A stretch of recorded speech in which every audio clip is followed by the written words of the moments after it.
বগুড়ার তুফান সরকারটির বিরুদ্ধে দুর্নীতি দমন কমিশন আইনের দোষী সাব্যস্ত করে তাকে ১৩ বছরের কারাদণ্ড প্রদান করেছেন।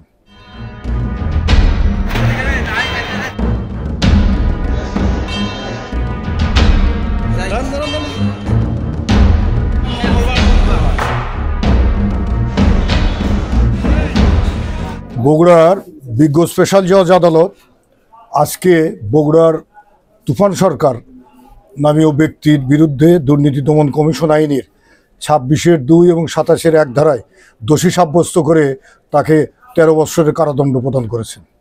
তার বিরুদ্ধে অভিযোগ ছিল তার অবৈধ সম্পদ ছিল ১,৫৯,৬৮,১৮২ টাকা এবং উনি যে সম্পদ বিবরণী দিয়েছিলেন সেখানে তথ্য গোপন করেছিলেন ২৯,৮৯,১৬৮ টাকা।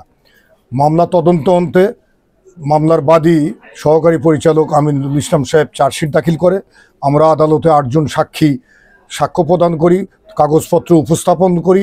আদালত উভয় পক্ষের সাক্ষীর জেরা জবানবন্দি অন্তে এই মামলার বাদীপক্ষের মামলা প্রমাণিত হয়, আসামিকে ন্যায়দণ্ডে দণ্ডিত করেছে। আসামি এই মামলার আর্গুমেন্টের পূর্বে সে পলাতক হয়, এখন সে পলাতক আছে।